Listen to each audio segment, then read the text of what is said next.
वहां पर उसका वरासत लेना जायज नहीं है। जज़ाकल्लाहु खैर। बढ़ते हैं अपने दूसरे क्वेश्चन की तरफ से, जो कि भेजा है ताहिर गुल ने, जो कि नारबल बड़गाम से हैं। इनका क्वेश्चन कुछ इंटरेस्टिंग है। इनका क्वेश्चन है लव बिफोर मैरिज, शादी निकाह से पहले जो भी लव करते हैं या प्यार करते हैं, क्योंकि ये कह रहे हैं कि आजकल देखने को मिल रहा है कुछ मुल्लाना होते हैं नाम के, जो कि बोलते हैं ये पाक मोहब्बत आज बोला कि ये पाक मोहब्बत है, निकाह से पहले ये रूहानी मोहब्बत होती है। इनका क्वेश्चन कुछ ऐसा इंटरेस्टिंग है, बोल रहे हैं कि सब तक सही है और इस पर रोशनी डालिए। देखिए, लव मैरिज का मसला जो है, लव मैरिज इस्लाम ने हराम करार दिया है। लव मैरिज में अजनबी मर्द और अजनबी औरत का मिलाप होता है, अजनबी मर्द और अजनबी औरत का इख्तिलात होता है, और इख्तिलात को शरीयत ने हराम करार दिया। अब लव मैरिज कहां से शुरू हो गई?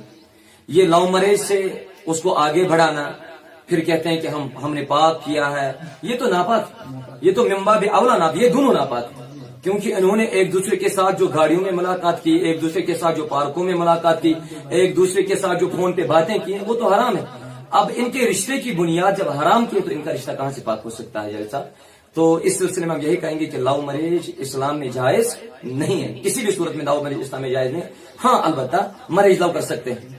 सामीन को मैं इतना बता दूं, नाजरीन को मैं इतना बता दूं, मैरिज लव कर सकते हैं, लव मैरिज नहीं कर सकते। मैरिज से पहले, शादी से पहले लव नहीं कर सकते, बल्कि मैरिज लव कर सकते हैं। यानी शादी के बाद जितना चाहो आप अपनी बीवी से लव कर सकते हैं, अपनी बीवी से प्यार कर सकते हैं, अपनी बीवी से मोहब्बत कर सकते हैं, और ये ईमान की निशानी।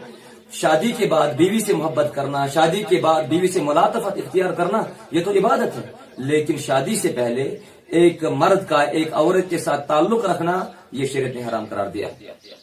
जज़ाकल्लाहु खैर। सवालात बहुत आए हैं।